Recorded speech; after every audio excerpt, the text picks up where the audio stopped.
Bien, alors bonjour à tous. Nous allons donc reprendre le cours en récapitulant les derniers éléments que j'avais introduits. Donc, d'une part, j'ai bien insisté sur cette chose extrêmement importante qui est cette idée que la chronogénèse est une opération mentale. Donc que Guillaume, et cette idée est assez largement acceptée par la communauté scientifique, si vous voulez, Guillaume est quand même vraiment le précurseur des linguistiques cognitives. Cette opération de la chronogénèse s'effectue, on l'a largement vu, selon des coordonnées temporelles, donc le fait de considérer que les processus sont l'angle d'attaque pertinent pour les phénomènes linguistiques conduit à considérer le temps comme un concept métalinguistique. Hein. Ça, c'est un point très original de cette linguistique. Il n'y a pas d'équivalent. Disons qu'on trouve des idées d'introduction du temps liées au langage un peu dans la grammaire de Port-Royal et chez Bauzet, mais ça reste extrêmement rudimentaire par rapport à l'idée défendue chez Guillaume, qui est vraiment une idée où le temps devient vraiment absolument central comme paramètre d'analyse. Et il n'y a pas d'autre linguistique qui accorde une telle importance au temps dans l'analyse du langage, dans l'analyse des langues. Donc, trois chronothèses en français, hein, temps in posse, in fieri, in esse. Ce modèle est prétendu valable pour toute langue. Et on avait étudié en détail le temps in posse, qui se présentait de la façon suivante, comme un jeu de tension et de détention, donc de tension de l'image verbale à l'infinitif, c'est-à-dire que l'événement désigné par le verbe n'est absolument pas encore accompli, il est en tension complète, hein, la tension est maximale et la détention est zéro pour marcher à l'infinitif. Ensuite, marchant représente une gradation de tension et de détention. Donc vous voyez, toujours cette idée d'un continuum. Hein. La partie détention est d'abord à zéro, ensuite un tout petit peu plus grande que zéro, elle augmente, elle augmente, elle augmente, jusqu'à ce qu'elle soit au maximum, et que ce soit la tension qui soit à zéro, auquel cas on arrive au participe passé. Alors on avait vu aussi que le même schéma vaut pour les formes surcomposées. Et puis, donc, du coup, qu'il y avait trois types d'aspects. Hein, l'aspect simple que Guillaume appelle tensif, l'aspect composé, donc auxiliaire plus participe passé, type avoir marché, aspect extensif, et enfin, de manière un peu marginale, mais c'est possible dans le système, un aspect surcomposé qui est formé par l'auxiliaire plus le participe passé de l'auxiliaire plus le participe passé du verbe, du type avoir eu marché. Donc, aspect ici bi-extensif. Alors, j'avais aussi insisté sur cette idée tout à fait intéressante et qui est devenue relativement banale en linguistique, mais qui à l'époque ne l'était pas du tout. C'est cette idée qu'il y a une reconversion des valeurs aspectuelles, enfin du sens aspectuel en sens temporel. C'est-à-dire que la chronologie de l'aspect tensif, extensif, bi-extensif, qui est une chronologie qui concerne le verbe dans sa partie interne, hein, c'est-à-dire le déroulement interne du procès, en fait, eh bien, cette chronologie interne peut être interprétée comme une chronologie externe, c'est-à-dire qu'on peut interpréter l'extensif comme du passé par rapport au tensif, etc. Ce qui permet d'avoir une profondeur temporelle, quelle que soit l'époque considérée. Hein, donc c'est pour cette raison, nous explique Guillaume, que par exemple le passé composé va supplanter le passé simple parce qu'il permet d'obtenir un genre de passé sans quitter le présent. Hein, puisque le passé composé, j'ai mangé, c'est un accompli. Normalement, ça veut simplement dire j'ai mangé, qu'on a atteint le point ici de détention. Mais cette idée d'accomplissement est réinterprétée comme une idée de passé. C'est-à-dire, j'ai mangé, l'action de manger a été accomplie, ça veut dire qu'elle est derrière moi. Donc mais il faut bien comprendre que la forme j'ai mangé ne désigne pas directement du passé. Elle a une valeur d'aspect, elle veut dire que la chose est accomplie, et c'est secondairement que l'accompli est réinterprété en passé. Mais c'est secondaire. Alors au total, dans l'analyse du mode quasi-nominal, on a donc, enfin quasi-nominal ou mode nominal, on a deux formes temporelles pour un mode. On a vu qu'il y avait une petite hésitation entre le fait de dire chez Guillaume qu'il y a un mode participe et un mode infinitif, mais en fait aujourd'hui la plupart des guillaumiens considèrent qu'il y a un mode qu'on appelle quasi-nominal ou nominal, qui regroupe l'infinitif et le participe, et qui correspond donc à la première chronothèse. Donc la différence entre ces formes, entre l'infinitif et le participe, est considérée comme équivalente à l'opposition entre passé simple imparfait, par exemple, ou futur simple conditionnel, opposition dont on verra la teneur après, quand on travaillera sur le temps in et c. On a vu aussi rapidement la question de l'auxiliaire, hein, avec un exemple particulier sur disparaître, avoir disparu, être disparu, etc. Je n'y reviens pas. Alors, on va commencer maintenant le troisième chapitre, et qu'on va normalement finir aujourd'hui, et peut-être même commencer le temps in et c. Disons que dans les deux prochains cours, on aura terminé sur temps et verbe, puisque je ne vais pas examiner, parce que si vous voulez, dans l'économie de ce livre Temps et verbe, il y a aussi toute une partie sur le grec, le latin, le russe, mais ça, on ne peut pas l'aborder ici, puisqu'on serait à la limite en cours uniquement de master, peut-être on pourrait le faire, mais là, ça sera un peu compliqué. Donc je vais finir de commenter avec vous l'ensemble du commentaire sur le français, et du coup, pour simplifier un peu les choses, on va travailler uniquement sur le français, mais ensuite en voyant d'autres approches du rapport entre temps, mode et aspect. Et puis également, à l'époque de Guillaume, je vous l'avais dit, le genre de controverse que ce type d'analyse a pu susciter. Alors, comment Guillaume caractérise globalement le temps qu'il appelle infieri? Alors, souvenez-vous, hein, quand j'utilise temps dans deux sens différents, toujours, hein, et c'est le cas dans temps et verbe, quand on dit temps in posse, temps in esse, temps infieri, on vise non pas un temps au sens passé, présent, futur, mais un temps au sens une conception du temps, une représentation du temps. C'est la représentation du temps infieri. Alors, donc le chapitre précédent a montré les effets du temps in posse à l'intérieur du verbe. Donc à l'intérieur du verbe, pour des raisons sur lesquelles je reviendrai. Bon, la tâche est maintenant d'étudier la transition du temps in posse au temps in esse, lequel se développe extérieurement à l'image verbale. Le lieu de cette transition est le temps chronogénétique. De deux choses l'une, où la transition du temps in posse au temps in esse est complète et le temps chronogénétique est parcouru dans son entier, ou elle est incomplète et le temps chronogénétique parcouru en partie seulement. Dans le premier cas, on emploie l'indicatif, dans le second, le subjonctif. Alors, qu'est-ce qu'on retient comme idée ici? D'abord, cette distinction entre un temps intérieur à l'image verbale et un temps extérieur à l'image verbale. Alors, temps intérieur à l'image verbale, c'est ce qui explique le lien de principe qu'établit Guillaume entre le temps in posse et la question de l'aspect, bien que le concept d'aspect, enfin la notion d'aspect, s'applique à n'importe quel temps, hein, aussi bien d'ailleurs au temps in esse.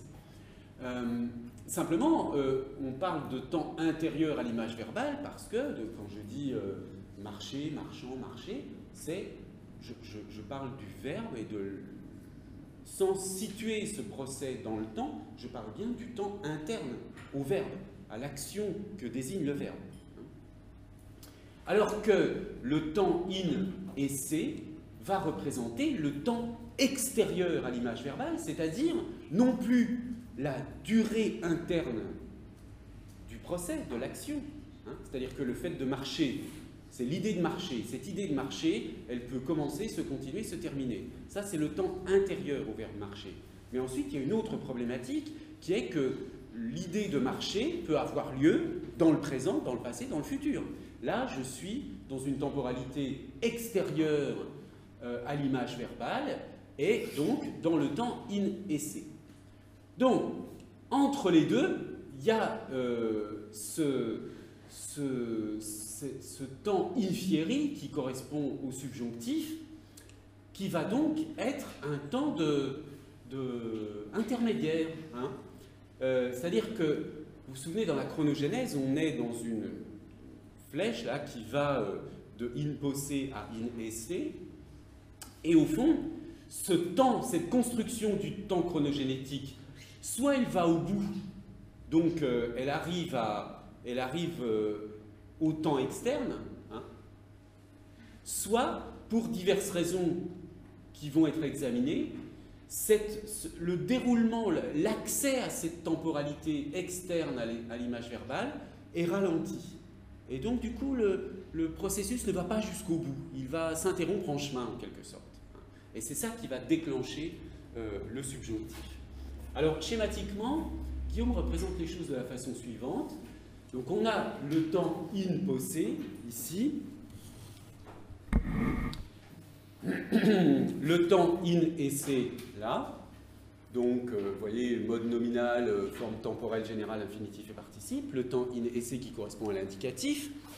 Et puis, donc, dans le temps chronogénétique, qui va du point initial I au point final, il y a un point médian. Bon, soit la visée qui correspond au temps chronogénétique s'arrête avant d'avoir atteint son terme, auquel cas on va être dans le temps in fieri, soit elle va jusqu'au bout et on est dans le temps in esse. Donc vous voyez que c'est une caractérisation générale du temps subjonctif, du mode subjonctif, du temps in fieri, comme étant un stade intermédiaire entre deux polarités, hein, qui sont le temps interne et le temps externe. Bien. Alors, on va voir que Guillaume développe une espèce de métaphore optique en disant la chose suivante. Ceci fait de la théorie des modes une sorte de dioptrique de la visée. Toute la question étant de reconnaître quel milieu laisse la visée les traverser librement et quel milieu en arrête plus ou moins la marche. Alors, vous voyez, la dioptrique, c'est cette partie de l'optique, hein, qui étudie le déplacement des rayons lumineux. Par exemple, dans un prisme, vous avez des rayons lumineux qui passent et qui sont déviés. Un certain milieu, une certaine matière va arrêter les rayons, etc. Enfin bon, bref. Donc vous voyez que c'est une métaphore vraiment complètement optique. On infère de là, donc je poursuis la citation, que si l'on dit « je crois qu'il est venu et je regrette qu'il soit venu », c'est que la visée à travers croire s'opère dans des conditions meilleure, c'est que la visée à travers croire s'opère dans des conditions meilleures qu'à travers regretter. Croire serait pour elle un milieu non interceptif et regretter un milieu interceptif. De telle sorte que si l'on pose que la visée à travers croire effectue dans le temps chronogénétique un parcours t égal à la distance du temps in posse au temps in esse, on est conduit par cela même à poser que la visée à travers regretter n'effectue dans le temps chronogénétique qu'un parcours t moins q, q étant l'élément interceptif plus ou moins important qui empêche la visée d'atteindre au temps in esse et l'oblige à abandonner en quelque sorte l'image verbale au temps in fieri. Donc, ça se représente de la façon suivante. Vous avez pour « je crois qu'il est venu » une visée complète T qui fait que le milieu que va traverser le verbe « venir » dans son intellection, si vous voulez, hein, dans sa conception mentale, ce milieu est suffisamment transparent pour que la visée puisse aller jusqu'au bout, alors que dans « je regrette qu'il soit venu », il y a psychologiquement, on est toujours hein, dans une explication psychologique, quelque chose qui va intercepter un milieu un peu trop épais, qui va empêcher le temps chronogénétique d'aller jusqu'au bout, et donc cette mesure, qui est représentée symboliquement là par Q, un quantum, Guillaume utilise souvent ce terme vaguement issu la théorie, je sais pas, peut-être influencée par la théorie de la relativité, etc. Bon, bref, les quanta, hein, un quantum, donc une petite quantité, simplement, là, il ne faut pas aller chercher plus loin, une petite quantité de temps qui n'est pas parcourue ici, donc T moins Q, hein, et ce déficit, si vous voulez, qui est représenté par Q ici, vient du sens même du verbe regretter. Alors, cette métaphore est donc liée à l'idée de viser. Hein, et on va voir que toute l'explication du subjonctif par Guillaume va passer par là. Donc je cite de nouveau, les pages qui suivent ont pour objet d'étudier cette dioptrique de la visée et d'en déterminer les lois. Une remarque préalable utile tout à fait générale est que le problème du mode est essentiellement un problème de visée. Le mode ne dépend à aucun degré du verbe regarder, mais de l'idée à travers laquelle on regarde ce verbe. Alors, vous remarquerez que pour nous aujourd'hui, cette métaphore paraît un peu, vaguement poétique presque, hein, par rapport à certaines exigences d'une linguistique très technique, très formelle, etc. Dire qu'on a une dioptrique de la visée, ça paraît un peu approximatif. Seulement, vous voyez que Guillaume vise quand même quelque chose comme des lois, donc il pense, lui, avec cette métaphore, toucher quelque chose d'assez scientifique. Hein. Et on est, vous voyez bien, toujours dans cette problématique globale de la conception du temps par l'espace. Hein. C'est tellement abstrait le concept de temps qu'on arrive à le conceptualiser seulement à travers des concepts spatiaux. Donc, qu'est-ce qui déclenche le subjonctif? C'est pas du tout le verbe venir, hein. C'est pas du tout ce que Guillaume appelle le verbe regarder ou l'idée regarder, hein. Mais c'est l'idée regardante. C'est à travers quoi je regarde l'idée. Alors encore une fois, c'est une métaphore. Je regarde, ça veut dire je conçois, je conceptualise. Hein. Comment dans chacune de ces phrases, dans « je crois qu'il est venu »,« je regrette qu'il soit venu », l'idée de venue, le fait de venir, l'événement de venir, est conceptualisé à travers une autre idée. L'idée de venir est ici conceptualisée à travers l'idée de croyance. Donc il y a une idée de regardante, qui est l'idée de croire, qui, par rapport à l'idée de venue, donc, ne va pas du tout affecter, disons, le parcours chronogénétique et va faire en sorte qu'on a l'indicatif. Alors que je regrette, ici, est une idée regardante qui va ralentir, et donc c'est une autre façon de concevoir l'idée de venir. On conçoit l'idée de venir à travers un autre point de vue, si vous voulez, on pourrait dire un autre point de vue. Hein. Cette idée regardante, c'est un point de vue à partir duquel on conçoit l'événement de venir ou de ne pas venir. Donc c'est ce point de vue, donc l'idée regardante, qui va être crucial pour déclencher ou pas le subjonctif. On voit bien, là le verbe venir il ne change pas, mais on a subjonctif ou indicatif en fonction du verbe de la principale, hein, je crois ou je regrette. Donc ça veut dire que cette question du subjonctif et donc du mode ici dépend entièrement d'une classification et d'une analyse de ces verbes. Alors, évidemment, on va retrouver le concept d'actualité dans tout ça. Le temps au subjonctif, comme il n'a pas atteint encore le stade in esse, ben, il n'y a pas de discrimination des époques. Il n'y a pas de passé, de présent, de futur. Hein, on l'avait déjà vu d'ailleurs et on le reverra tout de suite. Il n'y a pas d'époque dans le subjonctif. C'est une seule grande époque, une synthèse des époques si on veut. Et cette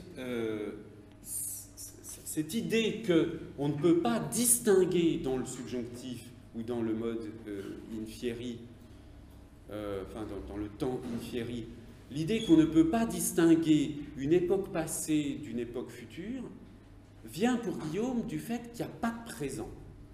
En fait, pour lui, c'est le fait de pouvoir concevoir du présent, conceptualiser du présent, qui va faire qu'on peut conceptualiser du passé et du futur. C'est-à-dire, d'où cette idée que c'est l'idée d'actualité, puisque le présent, ça veut dire quoi? Ça veut dire qu'il y a quelque chose qui est actuel, qui est là, qui est en ce moment. Donc, si dans une certaine représentation du temps, on n'a pas l'idée d'actualité, du temps hic et nunc, ici et maintenant, eh bien, on ne pourra pas avoir de passé et de futur. Donc, le subjonctif est un mode du temps amorphe, un peu comme le mode quasi-nominal. Ça, à ce niveau-là, il n'y a pas non plus d'époque au mode in possé. Donc, voilà, qu'il soit venu, ça peut être aussi bien un passé qu'un futur. J'attendrai qu'il soit venu, la venue est ici située dans le futur, je regrette qu'il soit venu. Qu'il soit venu représente un passé. Pour regretter qu'il soit venu, il faut que la venue ait eu lieu. Vous voyez d'ailleurs que les explications un petit peu scolaires qui consistent à dire qu'on met le subjonctif quand le procès est virtuel, je ne sais pas, vous avez peut-être déjà vu ça, ou quand l'action n'est pas réalisée, ça n'a aucun sens ce type d'explication. Parce que quand on regrette quelque chose qui s'est effectivement passé. On regrette quelque chose qui s'est effectivement passé. Donc on ne peut pas dire que la venue, elle est virtuelle.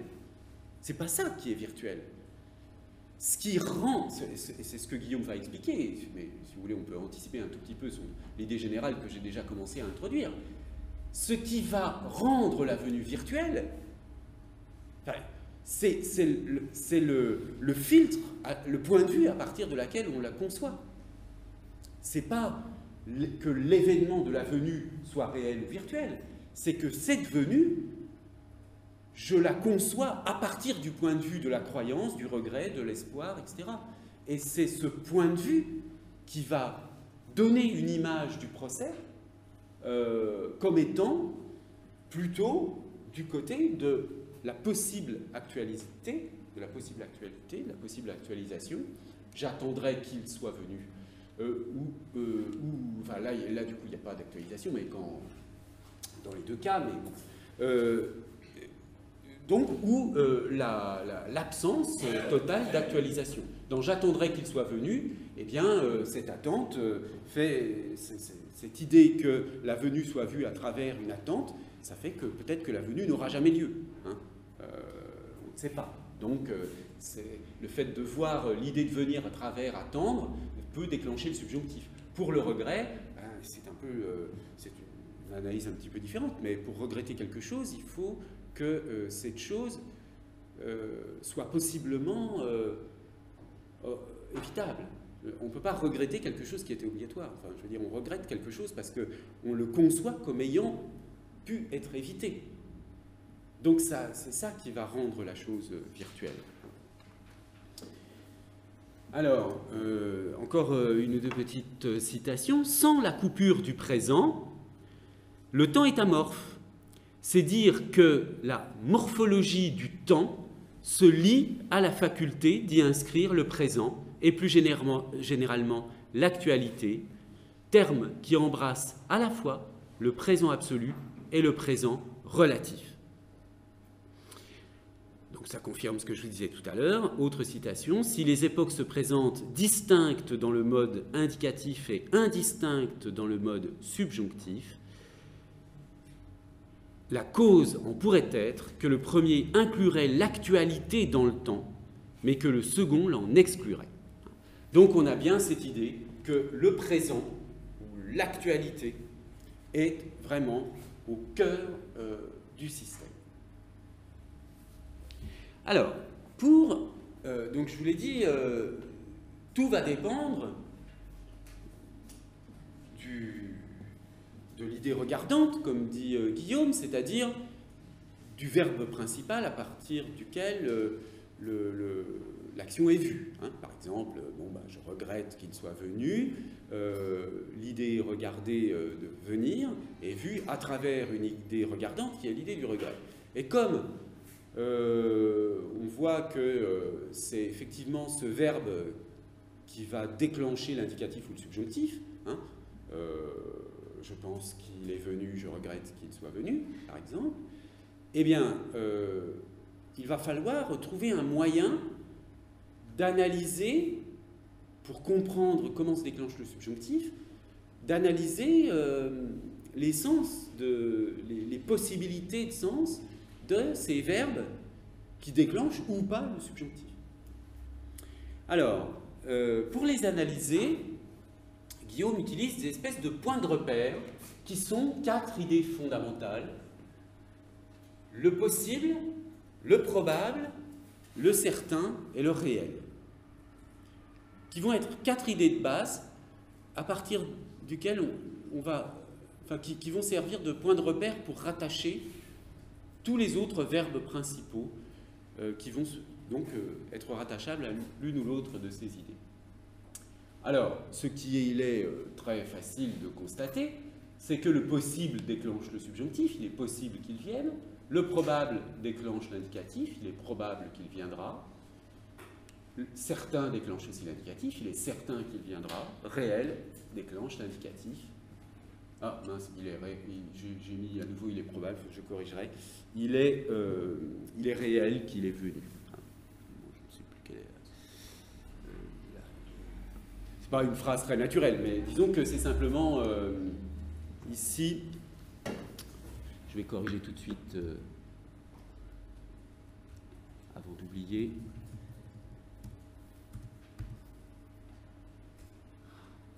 Voilà. Il est réel qu'il est venu. Je pense bien que c'est cette phrase que Guillaume utilise. Alors, voici l'analyse. Dans le possible, alors il utilise donc un dictionnaire de vocabulaire, du vocabulaire de la philosophie, le vocabulaire philosophique de Goblet. Dans le possible, lit-on dans le vocabulaire philosophique de Goblet, les chances d'être et de ne pas être sont égales.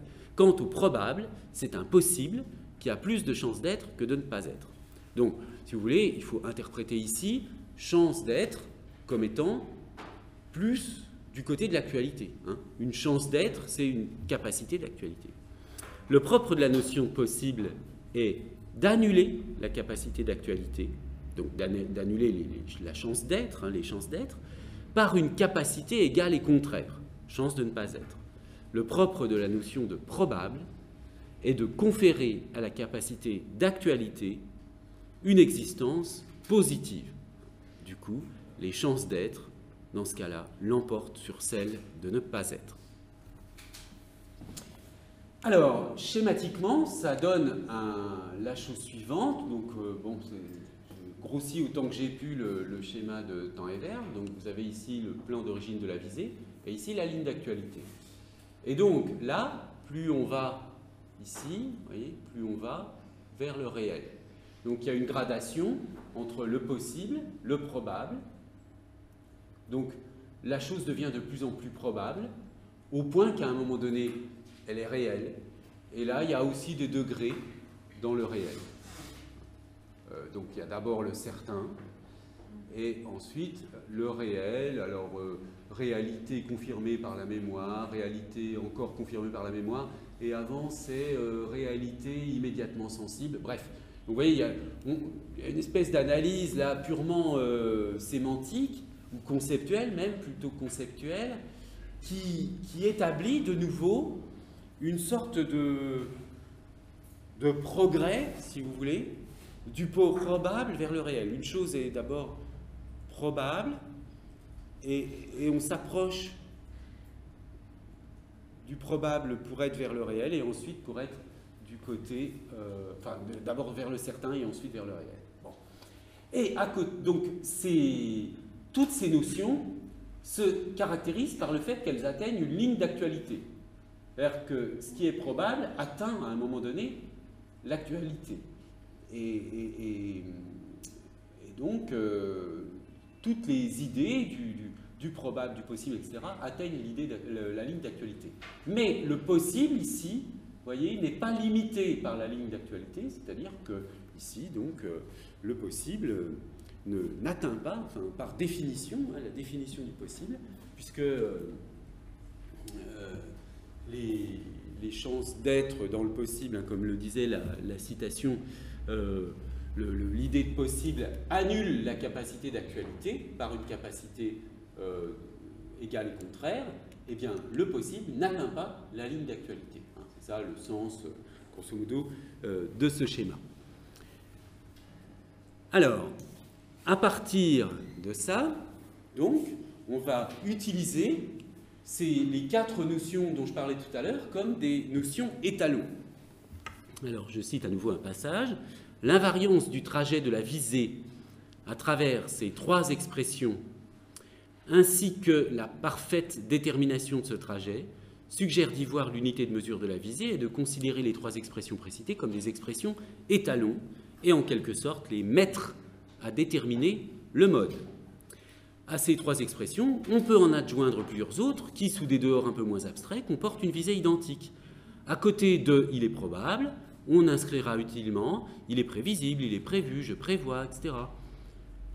À côté de « il est certain », on va mettre « je crois »,« il a été fixé »,« il a été arrêté ». À côté de « il est réel »,« il est visible »,« il a été vu, constaté, je vois », etc. Hein, donc vous voyez que ces 3 notions, en dehors du possible, donc, hein, qui sont donc le probable, enfin il est probable, enfin le probable, le certain et le réel, chacune de ces notions, à chacune de ces notions se rattachent d'autres verbes possibles dont le sens est proche. Bien. Et c'est donc en examinant, on va expliquer que, par exemple, je prévois qu'il viendra, qu'il y aura l'indicatif après je prévois qu'il viendra, parce que prévoir est dans l'orbite de probable, de l'idée de probabilité, et donc que comme le probable par définition en quelque sorte déclenche l'indicatif, eh bien l'idée de prévision va déclencher l'indicatif. Vous voyez, c'est un peu ça l'idée. Alors, on va voir fonctionner en détail, c'est tout à fait intéressant de voir dans le détail fin de l'analyse comment Guillaume applique cela sur un exemple. On va juste traiter un exemple et puis pour le reste, je vous donnerai juste les résultats sans faire l'analyse de détail. Donc, on va voir comment fonctionne la question de l'indicatif après le verbe espérer comparé au verbe souhaiter. Alors, je lis le passage. Le verbe espérer gouverne l'indicatif. J'espère qu'il viendra. Le verbe désirer, le subjonctif.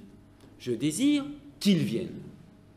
À première vue, cette différence paraît mettre en défaut les principes indiqués précédemment.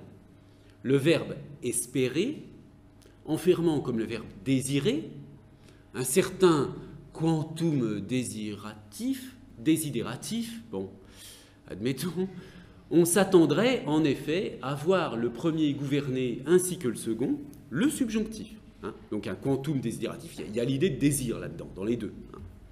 Donc on pourrait s'attendre à voir le subjonctif dans les deux. Et de ce qu'il n'en est pas ainsi, on pourrait être tenté de considérer l'emploi comme exceptionnel. Alors ensuite, vous avez une analyse sémantique plus fine. Qui espère, désire. Mais tandis que le désir se fait sentir sans que la pensée ait accès au sentiment de probabilité, l'espérance, au contraire, ne naît que de l'accès à ce sentiment, le désir étant maintenu. Sans une probabilité minima, il n'existe aucune raison d'espérer.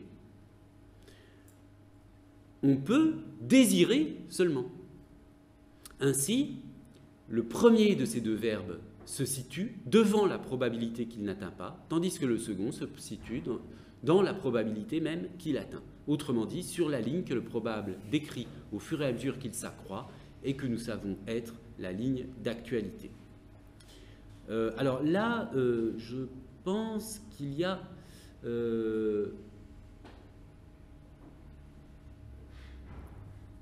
une coquille dans le texte, hein, parce que ça ne me paraît pas logique, vous voyez, qu'ils disent ici, le premier de ces deux verbes se situe devant la probabilité qu'il n'atteint pas. Parce que, sans une probabilité minima, il n'existe aucune raison d'espérer, on peut désirer seulement. Le premier de ces deux verbes se situe devant la probabilité qu'il n'atteint pas, mais c'est désirer qui n'atteint pas le probable, alors que espérer, il l'atteint. Je pense qu'il y a une erreur dans le texte, là. Bon. Alors, vous voyez un peu qu'on est là dans une analyse de quelqu'un qui travaille sur une analyse sémantique fine, mais intuitive, encore une fois, hein, c'est intuitive, de ce qui va distinguer, en français en tout cas, désirer de espérer. Et c'est assez subtil. L'idée, c'est que, d'après lui, enfin, je ne sais pas si vous êtes d'accord avec cette analyse, mais on ne peut pas espérer quelque chose sans avoir l'idée que cette chose est probable, quoi. C'est-à-dire a des chances de se réaliser. Je peux dire, j'espère qu'il pleuvra demain, ça veut dire que je pense que c'est vraiment possible. Quand je dis « je souhaite qu'il pleuve demain », je ne m'engage pas du tout sur le fait de savoir si c'est possible ou pas. Je ne fais que dire ce que je souhaite. Vous voyez, l'idée de probabilité que la chose va pouvoir se réaliser ou pas est complètement absente de l'idée de désir. Alors que dans l'espoir, il y a quand même l'idée que quelque chose est probable. D'ailleurs, on pourrait s'amuser en disant que du coup, c'est pas pour rien que dans le christianisme, il y a le concept d'espérance, hein, et que dans la psychanalyse, c'est plutôt le désir, et pas l'espoir. Bon, bref. Vous voyez que, mais d'un point de vue linguistique, c'est intéressant de voir qu'il ne va pas, et il le fait d'une manière, vous voyez, il ne va pas chercher des lexicographes, des comparaisons, etc. Il balance cette idée, si j'ose dire, de manière complètement intuitive. Voilà, l'idée d'espérer, l'idée de désirer, c'est ça la différence. Alors, il faudrait voir dans des dictionnaires, peut-être qu'on peut affiner cette analyse, hein, mais en tout cas, il me semble que là, on touche à quelque chose d'assez juste, mais qui vient encore une fois cette possibilité d'analyse vient de quelqu'un qui connaît bien le français, qui sent la langue et qui sent les valeurs portées par le sens des mots. Je veux dire par là que souvent en linguistique, rien ne remplace un sentiment linguistique vraiment fin d'une langue. Bon, alors, continuons. Ça ne s'arrête pas là. De plus, le verbe « espérer » meurt en même temps que la probabilité, au moment même où celle-ci, parvenue à son maximum, se change en certitude. Si l'on peut espérer une chose tant qu'elle n'est que probable, il n'y a plus, en effet, à l'espérer de l'instant où elle devient certaine, puisqu'on sait qu'elle se réalisera. Donc, bon, ça, c'est un petit peu plus évident, hein. C'est-à-dire que l'idée d'espérer, évidemment, contient l'idée de probable, mais une idée de probable qui, évidemment, exclut la certitude. Donc, on est vraiment du côté du probable. Alors, du coup, il représente, si on se souvient, je rappelle ici le schéma, et il continue son commentaire en disant « Ainsi, la vie du verbe espérer se passe tout entière sur la ligne d'actualité, ici, entre la probabilité maxima P1 et minima P1, pardon, entre la probabilité minimum ici et la probabilité maximum ici. Donc, en fait, l'idée d'espérer, elle est un peu au milieu de tout ça. Hein. Avant la certitude, là, et par ici. Pn. Alors, continuons. De plus, donc ça je l'ai déjà dit, ainsi la vie du verbe espérer se passe tout entière sur la ligne d'actualité entre la probabilité minima et la probabilité maxima ou certitude, et elle ne peut se passer ailleurs.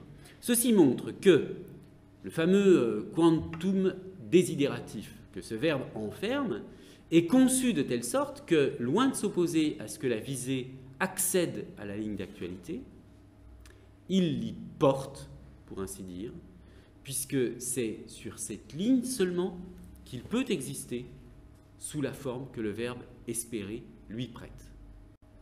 Donc, ici, Guillaume applique le modèle général, enfin donne une application particulière du modèle général qu'il avait présenté avec le quantum Q, etc. Il l'applique au verbe espérer. Hein. Autrement dit, si par application des données précédentes, on représente la visée à travers le verbe désiré par T moins Q, Q étant l'élément interceptif qui la tient distante de la ligne d'actualité, il faut représenter la visée à travers espérer par T moins Q' égale 0.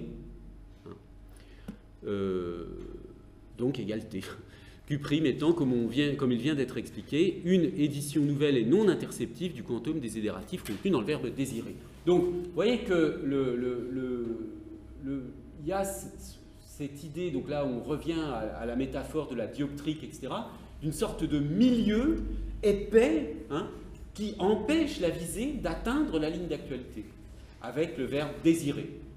Alors qu'avec le verbe espérer, la visée va atteindre la ligne d'actualité sans être, en quelque sorte, interceptée, ralentie par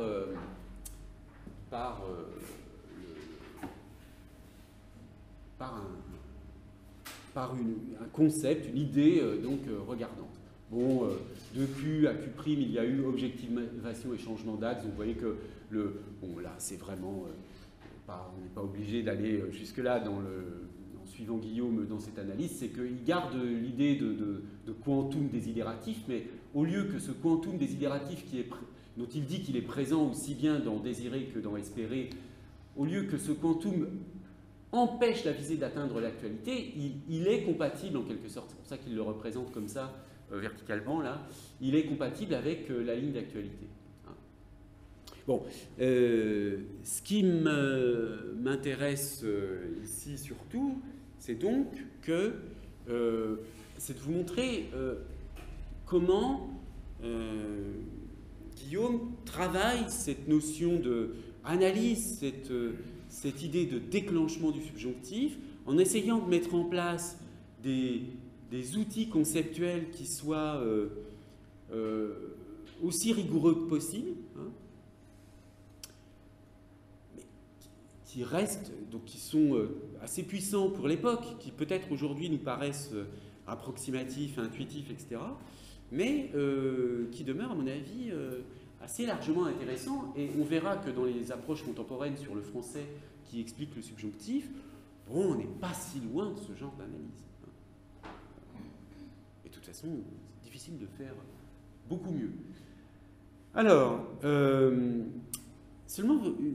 il y a une chose qu'on peut remarquer, et on va commenter ça avant de faire une petite pause, c'est que j'ai vérifié, et effectivement aujourd'hui, on trouve le subjonctif après le verbe espérer, même si c'est un peu bizarre. Hein. Donc j'ai regardé là, hier, sur Google, en faisant une requête entre guillemets pour « j'espère qu'elle vienne », eh bien on trouve des tas d'exemples. Hein. Cela fait 4 ans que j'espère qu'elle vienne vivre une année entière en France. J'espère qu'elle vienne en pensant un minimum à moi, mais je dis bien un minimum. J'espère qu'elle vienne en France pour que j'aille à son concert si mes parents sont d'accord, évidemment. J'espère qu'elle vienne au Sultanat d'Oman un jour ou aux Émirats Arabes Unis. Donc vous voyez, quand on tape entre guillemets « j'espère qu'elle vienne », on a 59 600 résultats sur Google. « J'espère qu'ils viennent », 59 000 résultats. Ça veut dire que c'est quand même des formes qui deviennent assez fréquentes. Alors, tous les sites un peu qui vous indiquent les fautes de français à ne pas faire, etc., vous disent, bon, ben non, il ne faut pas dire « j'espère qu'elle vienne », il faut dire « j'espère qu'elle viendra »,« je désire qu'elle vienne », etc. Donc vous voyez que cette nuance dont parle Guillaume et qui pour lui explique la différence entre l'emploi de l'indicatif ou du subjonctif selon le verbe principal, désirer ou espérer, c'est une différence qui pourrait s'effacer au fil du temps, si elle n'est plus perçue comme importante, si dans une communauté qui est la communauté des locuteurs du français, cette nuance perd de son utilité, on aura du subjonctif partout. Hein. Parce que c'est quand même une nuance assez fine qu'il y a entre espérer et désirer. Espérer qu'elle viendra, désirer qu'elle vienne. Hein. Quand même une nuance assez fine, mais ça fait partie, si vous voulez, des raffinements de la langue française, hein, qui sont intéressants à commenter pour les linguistes. Vous voyez que là aussi, c'est une caractéristique donc de l'analyse guillaumienne. Il s'intéresse plus à l'analyse approfondie de petits détails, de petites choses, de petits contrastes, ce qu'il appelle parfois les menus faits, hein, des petits contrastes comme ça, espérer, désirer. Bon. Parce que pour lui, l'existence de ce contraste est révélateur de tout un système. Et il va, contrairement à certaines tendances de la linguistique contemporaine où on va plutôt faire des statistiques sur des grands corpus, etc., et où du coup il n'y a pas du tout d'analyse intuitive. Hein. On compte des trucs et puis on regarde là où il y en a plus, là où il y en a moins, et puis ensuite on essaie d'analyser. Bon. Là, il y a une analyse qui repose sur quelque chose de complètement différent, qui est, encore une fois, qui est fondée sur des hypothèses, au fond cognitives, c'est-à-dire cette idée que, alors cognitive, sur un plan qui est à la fois individuel et collectif, parce que ça veut dire, le contraste entre désirer et espérer pour le contraste indicatif-subjonctif, signifie qu'un individu particulier est capable de saisir cette nuance, ou tout au moins l'a fait intuitivement, sans s'en rendre compte. Donc ça existe au plan de la cognition individuelle, même si ce n'est pas un savoir conscient, ça devient un savoir non conscient comme savoir, si l'on veut. Mais ça existe aussi au niveau de la communauté, c'est-à-dire au niveau de la langue, hein, au niveau d'un groupe social, etc. Ce contraste a été validé dans l'histoire du français, a été maintenu, a été installé par une collectivité, pas par un individu qui a décidé, ah bah oui, les gars, il faut se mettre... Désirer, c'est pas pareil qu'espérer, donc on va dire, on met l'indicatif là, le subjonctif là. Hein, ça, c'est pas, il n'y a pas un type qui a décidé. Bon, voilà. Donc, c'est bien qu'à un moment donné, il y a eu, et c'est ça vraiment l'idée de Guillaume, il y a une sorte d'intelligence, entre guillemets, de la langue elle-même. C'est-à-dire, c'est que la langue véhicule une sorte de rationalité qui fait qu'elle va installer des contrastes entre des idées, parce que ces contrastes sont utiles pour les locuteurs. Voilà, alors on fait une très brève pause de 5 petites minutes, le temps d'aller courir à la machine à café, et puis on va reprendre juste après. Voilà, bon, alors on va reprendre donc en examinant rapidement quelques autres types de contrastes que Guillaume analyse, un peu sur le mode du contraste entre espérer et désirer. Alors, il examine dans un autre chapitre la distinction entre douter et croire. Je doute qu'il vienne, je crois qu'il viendra. Alors, on ne va pas faire à nouveau l'analyse dans le détail, vous regarderez si cela vous intéresse. C'est vrai que je n'ai pas mis sur le site, mais je mettrai la suite du texte. Cela dit, vous pouvez la consulter vous-même directement sur le site donc de la base de données Gustave Guillaume. L'idée, ça va être qu'évidemment, l'idée regardante de douter va déclencher quelque chose qui va empêcher d'atteindre la ligne d'actualité. C'est-à-dire que l'idée de croire, bon, bah, on a vu qu'elle déclenche l'indicatif. Hein, plus on croit, plus c'est certain.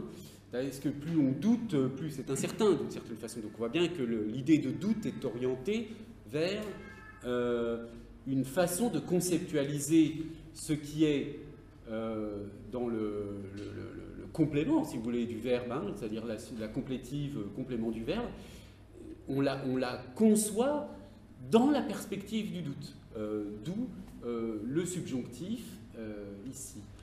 Dans le cas des relatives, après le premier, etc., quand il y a un superlatif, bon, le meilleur homme que j'ai connu, la seule personne qui ait été témoin du fait, bon là, on va dire que la désactualisation vient du fait qu'on a une sorte de sélection dans un ensemble et où l'élément qui est sélectionné reste une espèce de...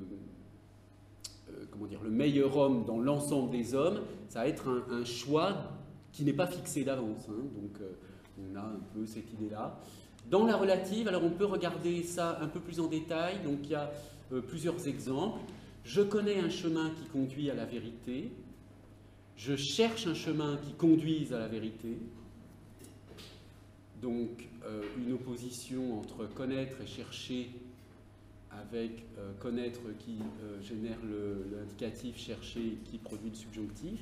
Et puis, il y a des hommes qui ont eu ce courage, il y a peu d'hommes qui aient eu ce courage. Alors là, on va regarder un peu plus en détail parce que c'est intéressant. Alors, je connais un chemin qui conduit à la vérité.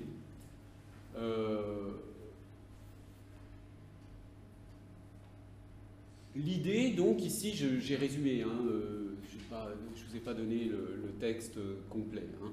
Donc, c'est ce chemin, en raison de l'article,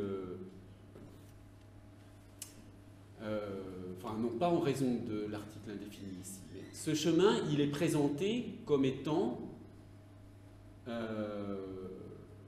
connu. Hein. Ce chemin, je le connais, et il constitue par conséquent une possession présente de ma pensée.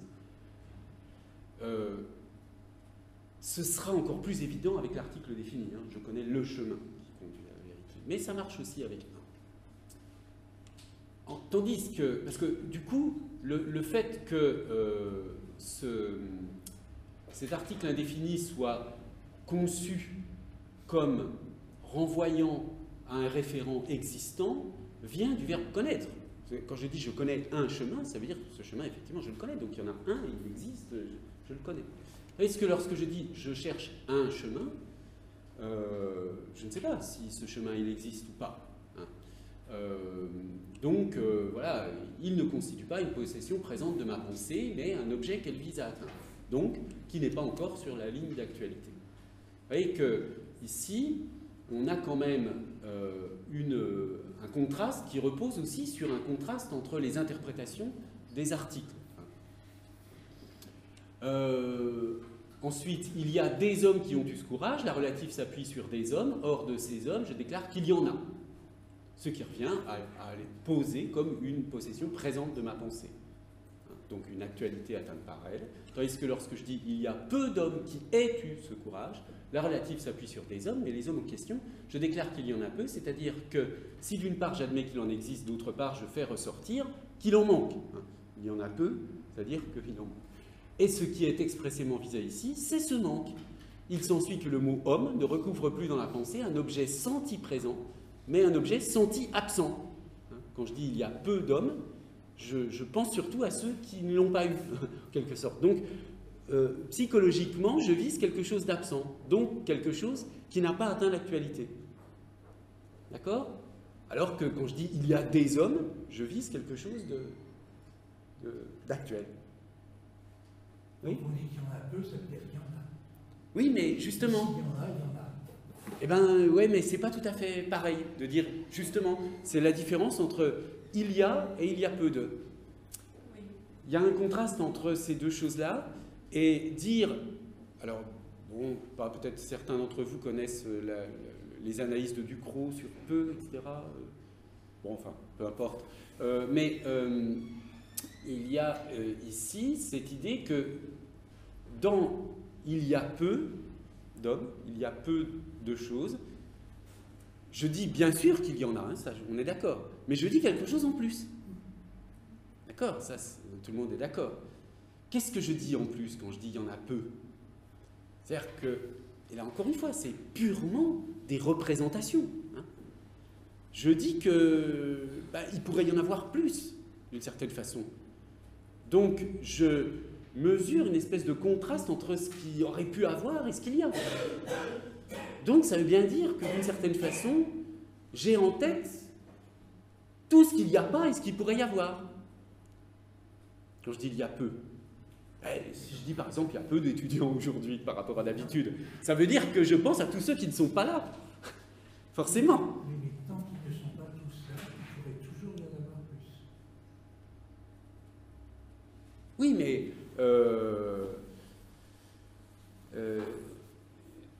d'accord, mais c'est pas ce que dit peu, en fait, j'ai l'impression. Il faudrait réfléchir à... Peu ne nie pas l'existence. Non, ça on est d'accord, ça ne nie pas l'existence. Ça dit qu'il y a, ça pose de l'existence, mais ça pose en même temps une inexistence en parallèle. Ça dit que ce dont je parle... Alors voilà, ça me revient. La distinction que commente Ducrot dans une analyse assez célèbre, c'est la différence entre peu et un peu. Et c'est là où on n'a plus du tout le même contraste. Alors je ne sais pas si ça marche avec le subjonctif. Ici, dans la phrase, on pourrait difficilement dire « il y a un peu d'hommes ». Ça ne marche pas tellement. Mais parce que... Mais la différence entre peu et un peu, elle renvoie à la différence que vous indiquez. C'est-à-dire que quand je dis « il y a un peu de quelque chose », je ne vise pas trop l'aspect négatif de peu. Je dis qu'il n'y en a pas beaucoup, effectivement, mais je me représente ce qu'il y a. Et je dis qu'il y a une quantité. Et quand je dis qu'il y a peu de, je renvoie à de l'absence, en fait. Mais un peu, dans certains cas, peut dire le contraire. Un peu moins. Oui, non, mais dans ce cas-là, oui. Mais même sans aller jusqu'à là, il y a une nuance sémantique intéressante, et même, si vous voulez, en termes d'enchaînement discursif, qu'on peut analyser. Mais enfin bref, ça nous mène au-delà de ça. Vous voyez que, de toute façon, il faut trouver un moyen d'expliquer cette nuance. Pourquoi on ne va pas dire « il y a peu d'hommes qui ont eu ce courage ». Alors peut-être, vous allez me dire « ouais, on pourrait, c'est pas si choquant ». Mais on ne dira pas, c'est certain, il y a des hommes qui aient eu ce courage. Ça, c'est absolument sûr qu'on ne pourra pas le dire. Il y a peu d'hommes qui aient réussi à faire ça ou qui ont réussi à faire, j'ai l'impression qu'on pourrait quand même dire les deux. Donc la nuance est fine, c'est-à-dire que cette idée que peu de vise une absence peut être aussi éliminée. Et du coup, on revient un peu à votre remarque, c'est-à-dire si je veux mettre en valeur qu'effectivement il y en a peu, mais il y en a quand même, je vais utiliser peut-être l'indicatif. Il y a peu d'hommes qui ont fait cela. Donc j'insiste sur le fait qu'il y en a, mais pas beaucoup. Tandis que si je dis il y a peu d'hommes qui aient fait ça, je vais insister sur le fait qu'il y aurait pu en avoir beaucoup plus, et donc je vais me représenter l'absence. Bon, mais on est... Alors vous voyez, ce genre d'analyse, c'est très très utile, je ne sais pas si certains d'entre vous font ça pour l'analyse stylistique des textes, très utile pour les gens qui préparent le CAPES, l'agrégation, d'avoir ce type d'analyse dans sa boîte à outils. Alors, autres cas qui sont examinés à part le cas de la relative, bon, c'est assez classique, les alternances de modes selon la conjonction. Lorsque, parce que, après que, qui va générer l'indicatif, tandis que, afin que, bien que, etc. Là, c'est vraiment le sens de la conjonction qui va impliquer une idée d'actualité ou d'absence d'actualité. Parce que, si je dis... les étudiants sont absents parce qu'ils préfèrent regarder la vidéo chez eux, enfin parce qu'ils préfèrent écouter le cours dans leur lit, eh bien j'indique une cause comme étant une cause réelle qui est là, qui est actuelle, etc. Tandis que si je dis les étudiants sont venus bien que le cours soit disponible sur Internet, j'utilise cette fois-ci une cause, mais une cause, donc c'est une concession là, bien que c'est une concessive. Et c'est quoi une concessive? C'est une cause qui n'est pas opérative, en fait. Je dis qu'il y a une cause, mais que cette cause ne joue pas dans ce cas-là. Je dis que, quand je dis les étudiants sont venus bien que le cours soit sur Internet, c'est que normalement, comme le cours est sur Internet, les gens devraient rester chez eux et plus personne ne devrait venir en cours. Mais j'indique, en disant une concessive, que cette cause En l'occurrence, elle n'a pas opéré. Donc j'ai une forme de désactualisation ici qui va du coup déclencher le subjonctif. Et puis là, la probabilité négative, là on est dans des choses assez subtiles. Hein. On va dire il est probable qu'il viendra, mais il n'est pas probable qu'il vienne, ou il est peu probable qu'il vienne. Je ne crois pas qu'il vienne. Hein. Mais là, l'alternance entre l'indicatif et le subjonctif, c'est un peu comme le cas qu'on a vu tout à l'heure avec peu de, permet une nuance en français. C'est-à-dire que je peux aussi bien dire je ne crois pas qu'il vienne que je ne crois pas qu'il viendra. Mais dans les deux cas, je vais avoir une nuance de sens très subtile. Je ne crois pas qu'il vienne, c'est-à-dire là, c'est vraiment la non-croyance est portée au stade du doute. C'est-à-dire, je doute qu'il vienne. Je ne crois pas, ça veut dire je suis... Ben non, c'est plus que ça. Je ne crois pas qu'il vienne, c'est je suis presque certain qu'il ne viendra pas. Alors que je ne crois pas qu'il viendra,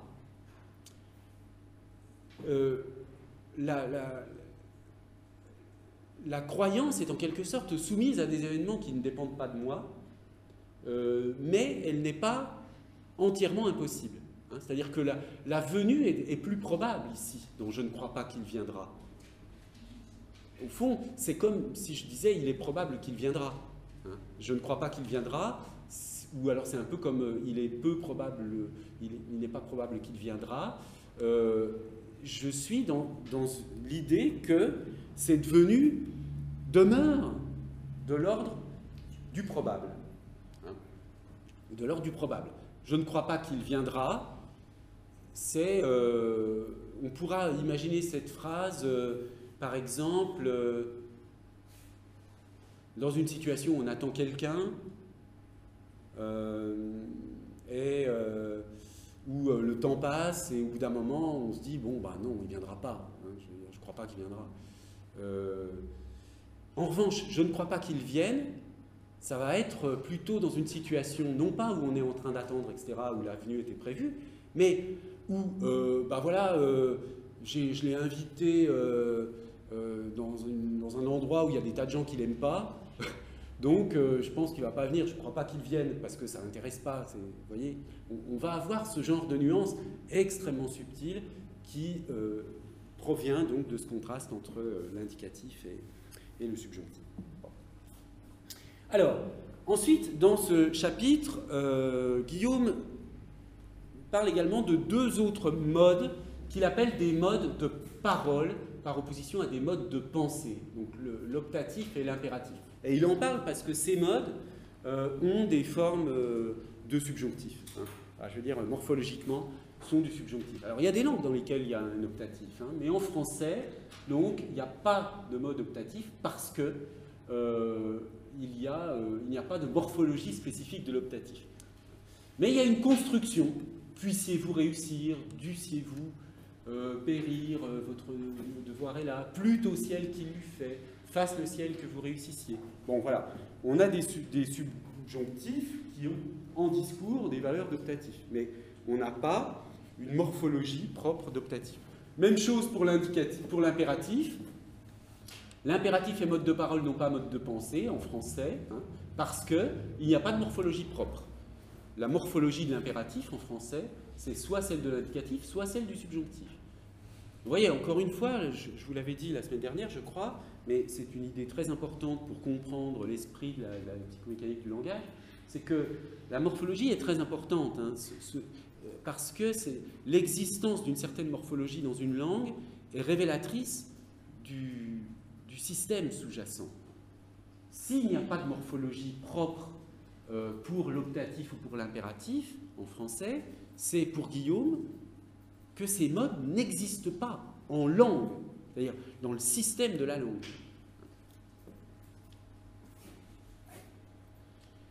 Alors, et puis il y a une distinction, mais cela, on ne va pas l'examiner maintenant, et puis je ne pense pas qu'on aura le temps de l'analyser ce semestre. Quand on observe quels sont les verbes qui font leur impératif au subjonctif ou à l'indicatif, ben, on arrive à des résultats intéressants. Hein. Parce qu'il y a un certain type de verbes qui sont plutôt du côté des auxiliaires, qui ont leur impératif au subjonctif. Alors que les verbes non auxiliaires, genre marche, sort, etc., sortez, marchez, font un impératif qui emprunte sa morphologie au présent. Hein. Alors que soyez, veuillez, ayez, puissiez-vous, etc., enfin, bref, ces verbes ont une propriété un peu particulière, hein, qui est analysée par Guillaume dans un autre texte. Il les considère comme étant des verbes puissentiels, donc des verbes qui du coup ont une possibilité de dématérialisation sémantique que n'ont pas les verbes qui forment leur impératif à l'indicatif. Mais bon, je vous le signale comme ça, sans prendre le temps de l'analyser, ça nous mènerait trop loin. Bon, est-ce que vous avez là des questions avant que je passe donc à la dernière chronothèse, hein, c'est-à-dire à l'indicatif? Je sens une certaine répugnance de la langue pour l'impératif. Et on va glisser très fréquemment de l'impératif à l'infinitif. Par exemple, pousser la porte. Vous le verrez plus souvent à l'infinitif qu'à l'impératif. Sur une affiche. Il y a parfois une certaine incohérence entre le verbe et ensuite, à travers d'autres pronoms, éléments de la forme impersonnelle du verbe. Oui, c'est vrai que frapper avant d'entrer, pousser, tirer, on a des infinitifs en général. Enfin, oui. Alors qu'on pourrait très bien avoir sur une porte frapper. Les gens qui se font des documents, on s'adresse à vous en tant que personne, et après on vous donne des instructions à l'impératif. À l'infinitif, oui. Il y a une répugnance à utiliser l'impératif. Oui, enfin, disons que la différence quand même, c'est qu'effectivement, à l'impératif, vous avez quand même un support personnel. C'est-à-dire, il y a de l'impératif première personne, deuxième personne, et puis première personne du pluriel. Alors que l'infinitif est complètement apersonnel. Donc on a quand même besoin de l'impératif dans les situations discursives. Ok, eh bien écoutez, s'il n'y a pas de questions, on passe donc au dernier chapitre qu'on va examiner dans cet ouvrage. La réalisation de l'image verbale dans le temps inessé et la théorie des temps. Alors, là, je ne vais pas du tout m'attacher à la lettre du texte. Je vais vous présenter, disons, ce que la plupart des guillaumiens retiennent de l'analyse de l'indicatif chez Guillaume, mais en utilisant différents auteurs. Alors, d'abord, il y a cette structure de l'indicatif que j'ai déjà peut-être eu l'occasion de commenter, qui, encore une fois, vous voyez, repose sur la morphologie. Donc, l'indicatif est présenté comme ça, comme une... Alors, pour l'instant, ne retenez pas alpha, oméga, etc. On n'a pas besoin tout de suite. On y reviendra. Retenez simplement qu'on a au centre le présent et de part et d'autre le passé simple, l'imparfait, le futur et le conditionnel. Alors, cette symétrie qui fait que, on peut le dire de différentes façons, hein. On peut dire que le passé simple est au futur ce que l'imparfait est au conditionnel, ou on peut dire que le passé simple est à l'imparfait ce que le futur est au conditionnel. Hein. Cette symétrie, elle est, pour Guillaume, reflétée par la morphologie, hein, puisqu'on a ici une ressemblance entre le AI du passé simple et le AI du futur simple, une ressemblance entre le AIS de l'imparfait et le AIS du conditionnel, et puis une ressemblance ici par le fait qu'il y a un R aussi bien au futur qu'au conditionnel, et par le fait qu'il n'y en a pas au passé simple et à l'imparfait. Donc, il y a, au moins pour les verbes du premier groupe, c'est moins net pour les verbes des autres groupes, une grande symétrie dans la morphologie, qui est pour Guillaume l'indice. Encore une fois, hein, vous voyez, c'est toujours la même chose, c'est la face visible de l'iceberg qui permet de reconstituer tout ce qu'on ne voit pas. Pour Guillaume, cette symétrie est un indice du fait que, d'une manière cachée, sous-jacente, l'indicatif a cette structure. Bien. Bon. Donc on a ces formes de base, et puis chacune de ces formes, présent, passé simple, imparfait, futur, conditionnel, peut exister à l'aspect tensif ou à l'aspect extensif. Ça, on l'a vu tout à l'heure, mais c'est simplement pour dire que le passé composé, c'est juste l'aspect extensif du présent. Donc on doit l'analyser d'abord comme un accompli du présent, qui éventuellement, secondairement, comme je l'ai dit tout à l'heure, pourra être réinterprété comme un passé par rapport au présent. De même, le plus que parfait est d'abord un accompli de l'imparfait. J'avais chanté, c'est que l'action de chanter dans le passé est finie. Mais je peux, dans certaines phrases, analyser un plus que parfait, enfin concevoir un plus que parfait comme étant un antérieur par rapport à un imparfait. Mais c'est une valeur secondaire. Bien, alors, une chose importante que j'ai évoquée à certains moments et qui est absolument indispensable ici pour analyser les valeurs des temps indicatifs, c'est la distinction entre le signifié de puissance et le signifié d'effet. Alors, cette distinction repose sur la distinction entre langue et discours et sur cette linguistique de position que j'ai déjà introduite comme idée, hein, cette idée que tous les morphèmes linguistiques, enfin toutes les entités linguistiques prises du côté de la signification correspondent à des mouvements de pensée qui peuvent être interrompus plus ou moins tôt ou plus ou moins tard. Donc, le mouvement de pensée global va être le signifié de puissance et les signifiés d'effet vont être les saisies opérées sur ce signifié de puissance. Alors, on peut avoir un degré d'analyse de plus, c'est-à-dire que les signifiés d'effet eux-mêmes, par rapport à un signifié de puissance qui a un sens global, peuvent être décomposés en effets de sens. Bon.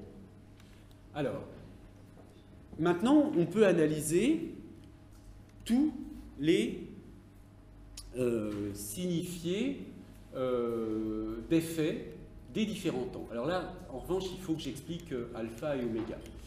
Donc, vous vous souvenez que on avait vu que alpha et oméga sont des chronotypes. Hein, on a bien vu ça, je vous en ai parlé. Des chronotypes, c'est-à-dire que le présent est formé d'une parcelle de passé et d'une parcelle de futur. Hein. Le présent en soi, au fond, c'est juste un point. Hein. Non, voilà. C'est fondamentalement, c'est une sorte de point de conversion. C'est là où, voilà, c'est là où ce qui était devant vous, en tant que futur, va devenir du passé. Une seconde de futur, au moment présent, elle devient une seconde de passé. D'accord ? Donc c'est le point de conversion. Mais dans l'analyse linguistique, ce point de conversion, on peut le concevoir comme étant justement formé d'un atome, si vous voulez, de futur et d'un atome de passé. Hein. Et c'est cette conjonction d'un petit bout de passé, d'un petit bout de futur qui va faire le présent. D'accord ? Bon, et cette distinction correspond aussi, si vous voulez, à l'idée que ce qui est du côté de la parcelle de passé, oméga, donc alpha, ces deux parcelles-là, parcelle de présent alpha, parcelle de passé oméga pour le présent, sont appelées des chronotypes, hein, par Guillaume, chronotypes. Eh bien, cette distinction est aussi utilisée pour la distinction entre deux niveaux temporels qui vont permettre de distinguer le passé simple imparfait d'un côté, le futur et le conditionnel de l'autre. J'y reviendrai tout à l'heure, mais en gros, l'idée générale, ça va être l'idée que ce qui est du côté de la parcelle de futur n'est jamais du côté de ce qui est complètement accompli, hein, puisque c'est du côté de la partie du futur. Alors que ce qui est du côté de la parcelle de passé va véhiculer une idée d'accompli. Bien. Alors, on peut quand même, simplement à partir de l'idée que le signifié de puissance du présent, c'est l'ensemble alpha et oméga, hein, l'ensemble des deux chronotypes, on peut distinguer différents signifiés d'effets selon que oméga va être, la parcelle de passé va être plus ou moins grande, et la parcelle de futur va être plus ou moins grande. Donc on va avoir trois grands signifiés d'effet à partir de ce signifié de puissance qui est donc, si vous voulez, le sens général du présent. Le sens général du présent, c'est d'avoir une parcelle de passé, une parcelle de futur. Et la parcelle de passé peut être nulle, elle peut être égale à la parcelle de présent, et la parcelle de futur, pardon, et la parcelle de futur peut être nulle. Donc ça va nous donner trois grands signifiés d'effet. Lorsque c'est oméga qui tend vers 0, on a donc des effets de sens du présent qui sont entièrement fondés sur le chronotype de futur, alpha. Donc c'est là où on va avoir ce qu'on appelle en tant que valeur temporelle, hein, qui indique donc le temps des époques. Le présent d'imminence, j'arrive dans un instant, ou un présent plus lointain. Cette année, il passe la maîtrise, l'an prochain, il se présente à l'agrégation. Et puis, des valeurs modales. Alors, tous les temps ont des valeurs temporelles, des valeurs modales. Hein. Dès que votre verbe n'implique plus que l'événement va être inscrit dans une époque ou dans une autre, on est dans les valeurs modales et plus dans les valeurs temporelles. Donc, il y a l'idée d'éventualité, si tu viens me voir, ou l'emploi exhortatif qui est presque de l'impératif, hein, tu viens, qui n'est pas l'impératif, puisque l'impératif, ça va être viens. Hein, mais c'est du présent qui a une valeur d'ordre, en quelque sorte. Donc là, tous ces présents sont des présents fondés sur l'idée que le signifié d'effet a éliminé la partie passée du présent. Deuxième signifié d'effet, il y a à la fois de l'oméga et de l'alpha dans le présent. Donc on va avoir un dosage entre des présents qui sont très étroits et jusqu'à des présents très larges. Et uniquement pour des valeurs temporelles. Donc le présent le plus étroit, c'est le présent des verbes performatifs. Hein, ce que j'ai dit, le président du tribunal dit la séance est ouverte. La séance s'ouvre au moment où il dit la phrase. Donc le présent de l'action est réduit vraiment à son maximum. Le présent des verbes perfectifs peut être considéré comme plus étroit que le présent des verbes imperfectifs. Le présent itératif, c'est la répétition. Le présent omnitemporel, donc, qu'on appelle aussi présent gnomique, présent de vérité générale, si on veut. Pierre qui roule n'amasse pas mousse. Oui, c'est sans doute le Pierre qui a bu des bières au café un peu trop souvent, sans doute. On a donc dans tous ces cas, ici, des présents qui contiennent de l'inaccompli et de l'accompli, hein, donc une partie future, une partie passée, et qui peuvent être plus ou moins larges. Et enfin, dernier type de présent, les présents fondés sur un signifié d'effet par saisie tardive, où juste le chronotype oméga est retenu. Et dans ce cas-là, ça va être des présents qui ont surtout des valeurs passées. Alors, il sort d'ici, donc présent qu'on peut appeler égressif, il sort d'ici en parlant d'une personne qui n'est plus là. Hein. Est-ce que tu as vu Pierre? Ah ben non, il sort d'ici. Pour dire, il est sorti. Hein. L'action, elle est passée, en quelque sorte. Elle a déjà eu lieu. Donc ça, c'est un présent qui remplace un passé composé. Et puis, le présent historique, hein, voilà, où on a une sorte de, comme on dit ici, un décalage du repère temporel. Hein, ça, c'est genre d'effet stylistique qui fait que dans un texte au passé simple, on peut avoir, pour avoir une sorte de visualisation plus grande de l'action, un verbe tout d'un coup qui est au présent. Voilà. Alors, est-ce que vous avez des questions sur cette analyse du présent? Vous voyez que l'intérêt, là, c'est qu'on a une sorte de principe d'analyse qui permet de rapporter une diversité très grande des emplois du présent. Comment trouver l'unité de tous ces emplois? Puisqu'il y a du présent qui veut dire du passé, du présent qui veut dire du futur, du présent qui est employé dans des systèmes hypothétiques, hein, si tu viens. Comment trouver une unité à tout cela? Eh bien, voilà, vous avez ici un genre d'explication. Il y en a d'autres, hein, mais si vous voulez, l'enjeu de Guillaume dans ce texte, et puis, bon, bah, l'enjeu disons, ce que je vous ai expliqué, là, par exemple sur le présent, puis on finira les fois d'après sur le futur, l'imparfait, le passé simple, le conditionnel, etc.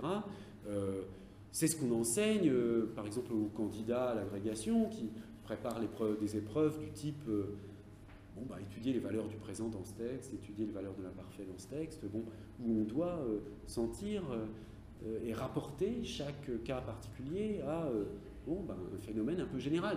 Donc c'est assez difficile pour le français de savoir expliquer, au fond, pourquoi on a quand même du présent dans tel ou tel cas, et de sentir que tel présent n'est pas la même nature que tel autre. Hein. Voilà, donc ce type d'analyse, ça sert à ça. Ça sert à essayer d'avoir une sorte d'explication de base et de rapporter la diversité des emplois de discours à des effets de sens et à tous les effets de sens à un signifié de puissance. Donc vous voyez, il y a 3 niveaux d'analyse. Un niveau très général, bon, alpha, oméga, ok.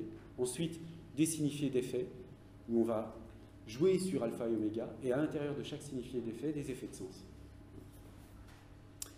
Voilà, donc on ne se retrouve que dans 15 jours. Donc on n'a pas de cours la semaine prochaine parce que c'est les vacances. La semaine d'après, je suis absent, mais je vais vous donner la fin de ce cours directement sur Internet. Voilà, merci et à bientôt.